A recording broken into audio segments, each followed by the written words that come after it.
இந்த வீடியோவில் நம்ம கிட்னா என்ன, கிட்டப்னா என்ன, கிட்டுக்கும் கிட்டப்புக்கும் என்ன டிஃபரன்சஸ் இருக்கு, கிட் எப்படி ரியல் டைம் அப்ளிகேஷன்ல யூஸ் பண்ணுவாங்க, கிட்டப்புக்கு என்னென்ன ஆல்டர்னேட்டிவ்ஸ் இருக்கு, அதெல்லாம் பத்தி இந்த வீடியோவில் நம்ம பார்க்க போறோம். So let's get started. What is Git? கிட்னா என்ன? கிட்ன்றது ஒரு free open source version control system. சிம்பிளா சொல்லணும்னா ஒரு ஃபைல்ஸோட ஹிஸ்டரியை மெயின்டைன் பண்ணக்கூடிய ஒரு டூல். இதில் வந்துட்டு யார் யார் என்னென்ன சேஞ்ச் மேக் பண்ணாங்க, எங்கே மேக் பண்ணாங்க, எந்த இடத்துல மேக் பண்ணாங்க அப்படின்றக்கூடிய கம்ப்ளீட் ஃபைலோட ஆட்ரிபியூட்ஸை பற்றி தெரிஞ்சுக்கிறதுக்காக நம்ம யூஸ் பண்ணக்கூடிய ஒரு டூல். நம்ம கூகுளில் கிட் டவுன்லோட்னு போட்டிங்கன்னா நமக்கு அது அஃபிஷியல் சைட்லேருந்து நம்ம டவுன்லோட் பண்ணிக்கலாம். டவுன்லோட் பண்ணி அதை இன்ஸ்டால் பண்ணோம்னா கமாண்ட் லைனில் நம்ம என்ன கமெண்ட்ஸ் யூஸ் பண்ண போகிறோமோ அது ஆட்டோமேட்டிக்காக நம்ம சிஸ்டமில் இன்ஸ்டால் ஆயிரும். ஸோ அதை வச்சு நம்ம என்னென்ன கிட் கவர்ன்ஸ் எக்ஸிக்யூட் பண்ணணும்னு நினைக்கிறோமோ அதை நம்ம கமாண்ட் ப்ராம்ப்ட்லேயே ரன் பண்ணி நம்ம அந்த கமெண்ட்ஸை எக்ஸிக்யூட் பண்ணலாம். ஸோ இது மூலமாக நம்ம லோக்கல் சிஸ்டம்லேயே ரன் பண்ணலாம். நம்ம லோக்கல் ரெபாசிட்டரி நமக்குன்னு ஒன்று கிரியேட் பண்ணி அதில் நம்ம ஃபைல்ஸ் ஹிஸ்டரி மெயின்டைன் பண்ணிக்கலாம். சிம்பிளாக சொல்லணும்னா கிட் வந்துட்டு ஒரு வெல் ஆர்கனைஸ்ட் நோட் புக் மாதிரி. ஸோ இந்த நோட் புக்கில் நான் டெய்லியும் என்னென்ன எழுதுனேன், அந்த என்னென்ன எழுதியிருக்கேன், எப்படி இப்படி எழுதியிருக்கேன், ஸோ இதுக்கு நான் போன வாரம் என்ன எழுதுனேன், அதுக்கு முன்னாடி வாரம் என்ன எழுதுனேன் அப்படின்றத பற்றின கம்ப்ளீட் ஹிஸ்ட்ரி நான் பார்த்துக்கலாம். ஸோ இப்போ நான் ஏதாவது ஒன்று மாற்றிருந்தா கூட இதுக்கு முன்னாடி இது என்ன வெர்ஷனில் இருந்துச்சு அப்படின்றத பற்றி நம்ம தெரிஞ்சுக்கலாம். இதுதான் மெயினாக கிட்டோட பர்பஸ். What is GitHub? கிட்டப்ன்றது மைக்ரோசாஃப்ட் ஓன் பண்ணக்கூடிய கிட் மேலே பில்ட் பண்ண ஒரு வெப் ஆப். ஸோ இதில் நான் என்ன பண்ணலாம் அப்படின்னு கேட்டிங்கன்னா, கிட்ன்றது ஒரு லோக்கல் சிஸ்டம் பேஸ்டு. அதாவது என்னென்ன சேஞ்சஸ் மேக் பண்ணுறோமோ அது அந்த யூசர்ஸ் பெர்ஸ்பெக்டிவ், அந்த சிஸ்டம் இதெல்லாம் வச்சு பார்த்துக்கலாம். இதே இது கிட்டப்ன்றது ஒரு க்ளவுட் பேஸ்டு. இதை வந்துட்டு யார் வேணாலும் எங்கேருந்து வேணால் அக்சஸ் பண்ணலாம், யாருக்கு வேணால் அக்சஸ் கொடுக்கலாம், யார் வேணால் அக்சஸ் பண்ணலாம். அது இல்லாமல் எந்த இடத்துல வேணாலும் நம்ம அதை சேஞ்சஸை பார்த்துக்கலாம். ஸோ இது வந்துட்டு ஒரு கிட்டுக்கு ஒரு நியராக ஒரு யூஐ கொடுத்தா எப்படி இருக்குமோ அதுதான் கிட்டப். ஸோ கிட்டில் இருக்கிறது எல்லாமே கிட்டப்லேயே இருக்குது, அது இல்லாமல் எக்ஸ்ட்ராவும் இருக்குது. ஸோ என்னென்ன எக்ஸ்ட்ரா இருக்குதுன்னு பார்த்தீங்கன்னா ப்ராஜெக்ட் மேனேஜ்மெண்ட் டூல்ஸ். அதாவது ஸோ ஒரு ப்ராஜெக்ட்டுக்கு என்னென்ன தேவை, ப்ராஜெக்டில் மெயினாக பார்த்தீங்கன்னா பக் இருக்கும், ஃபீச்சர்ஸ் இருக்கும். ஸோ இது ரெண்டையும் வந்துட்டு ப்ராப்பராக மேனேஜ் பண்ணணும். 10 பக் இருக்குன்னா இந்த 10 பக்கில் என்னென்ன பக்கில் யார் யார் ஒர்க் பண்ணுறாங்க, எந்தெந்த பக்கில் என்னென்ன சேஞ்சஸ் மேக் பண்ணியிருக்காங்க இப்படின்ற மாதிரி கம்ப்ளீட் ட்ராக் பண்ணுறதுக்கு ப்ராஜெக்ட் மேனேஜ்மெண்ட் டூல்ஸ் ரொம்பவே யூஸ்ஃபுல்லாக இருக்கும். அதையும் கிட்டப் வந்து ஆஃபர் பண்ணுது. அது இல்லாமல் இப்போ ஒரு ஃபீச்சர் இருக்குது, அந்த ஃபீச்சரில் என்னென்ன கோட் சேஞ்சஸ் மேக் பண்ணியிருக்கோம், யார் மேக் பண்ணியிருக்காங்க, எந்த டைமில் மேக் பண்ணியிருக்காங்க, எந்த பிரான்ச்சில் இருக்குது இப்படின்னு கம்ப்ளீட் இன்ஃபர்மேஷன் கிட்டப் மூலமாக நம்ம தெரிஞ்சுக்கலாம். கிட்டப்போட மெயின் பர்பஸ் என்னென்னு பார்த்தீங்கன்னா social coding and repository hosting.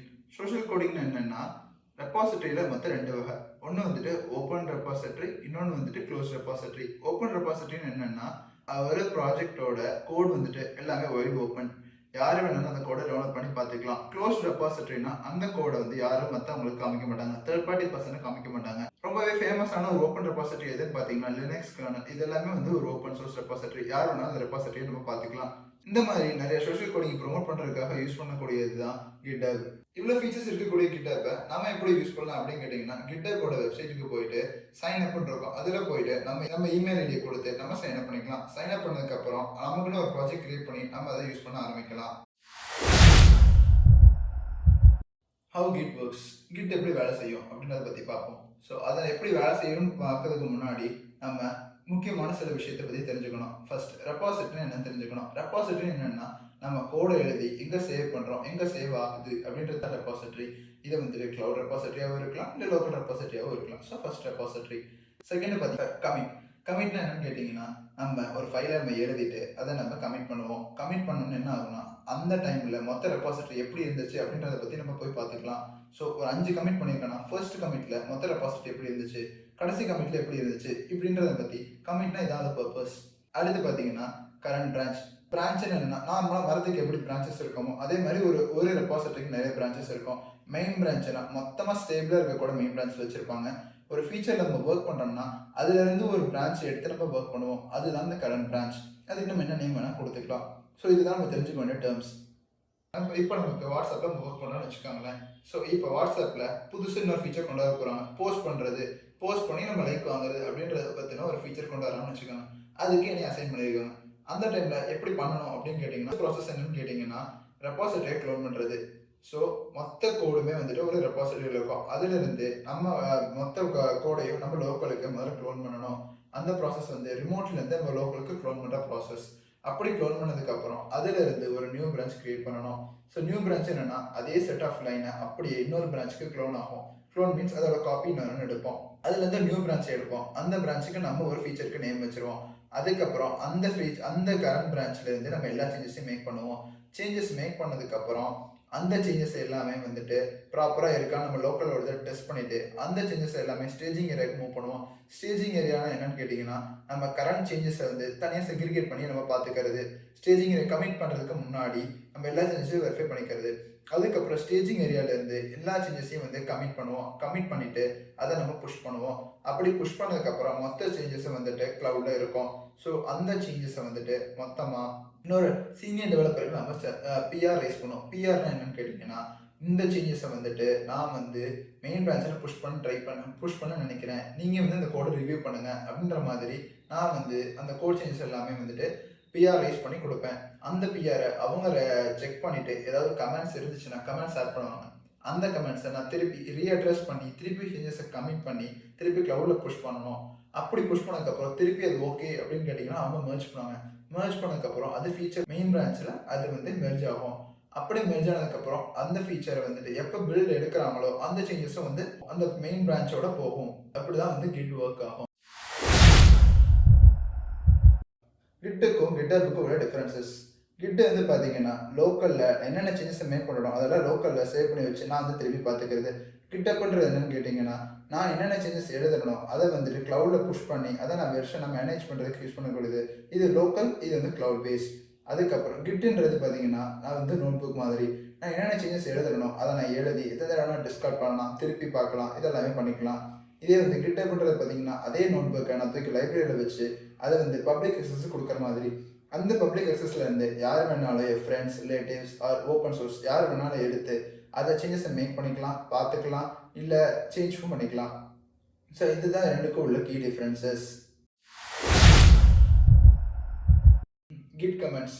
Kit கமெண்ட்ஸ்னா என்ன, கிட்ல என்னென்ன கமெண்ட்ஸ் காமனாக யூஸ் பண்ணுவாங்க அப்படின்றத பற்றி பார்ப்போம். First command Git init. Git இனிட்னா என்னென்னா இப்போ லோக்கலில் இந்த ரெப்பாசிட்டரியை இந்த ஃபோல்டரை ரெப்பாசிட்டரியை மாற்று, அதுதான் கிட் இனிட். ரெண்டாவது கிட் க்ளோன். ஆல்ரெடி ஒரு ரெப்பாசிட்டரி க்ளவுடில் இருக்குது, அதை நான் க்ளோன் பண்ணணும்னா கிட் க்ளோன் போட்டு அந்த யூஆர்எல் போட்டோம்னா அதை மொத்தத்தையும் க்ளோன் பண்ணுவோம்.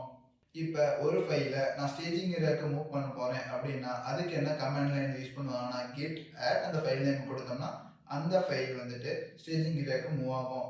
அதுக்கடுத்து மூவ் பண்ணதுக்கப்புறம் அதை கமிட் பண்ணணும் அப்படின்னா கிட் கமிட் -m அந்த என்ன மெசேஜ் போடுறோமோ அந்த மெசேஜை போடணும்.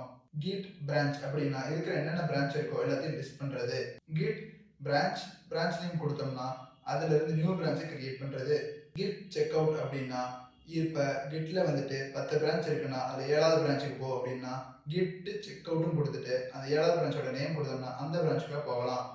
கிட் மர்ஜ் அப்படின்னா இப்போ நான் ஃபீச்சர் பிரான்ச் வச்சுருக்கேன், இதை வந்துட்டு என்னோட லோக்கலில் இருக்க இன்னொரு பிரான்ச்சோட மர்ஜ் பண்ணோன்னா கிட் மர்ஜ்னு கொடுத்து பிரான்ச் நேம் கொடுத்தோம்னா இருக்கிற பிரான்ச்சை இதோட மர்ஜ் பண்ணுறது.